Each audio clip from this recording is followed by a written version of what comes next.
Ce pull est superbe, je crois que je vais me l'offrir. Ces tomates sont splendides, je vais en acheter. Et il paraît qu'avec le nouveau smartphone de chez machin truc, on peut piloter sa voiture à la voix. Je sens que je vais craquer.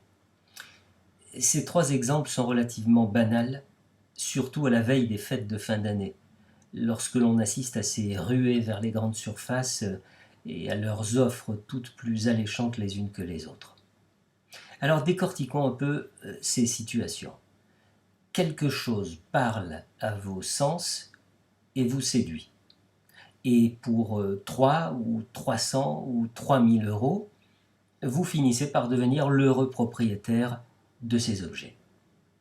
À aucun moment, vous ne vous êtes intéressé aux coulisses de l'objet.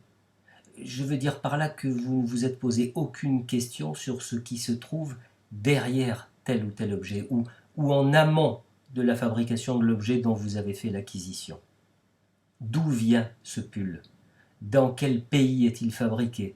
Comment est produit le composant qui permet à mon téléphone de piloter ma voiture à la voix?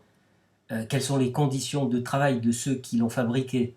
Et ces tomates viennent-elles de mon département ou ont-elles voyagé sur des centaines et des milliers de kilomètres? Si vous ne vous posez pas ces questions, alors votre don annuel de 50 euros à Médecins sans frontières ou à Greenpeace ne sert qu'à vous donner bonne conscience. Et si vous achetez ces tomates sans vous préoccuper de leur provenance, alors ne faites pas semblant de vous lamenter sur la situation des paysans français.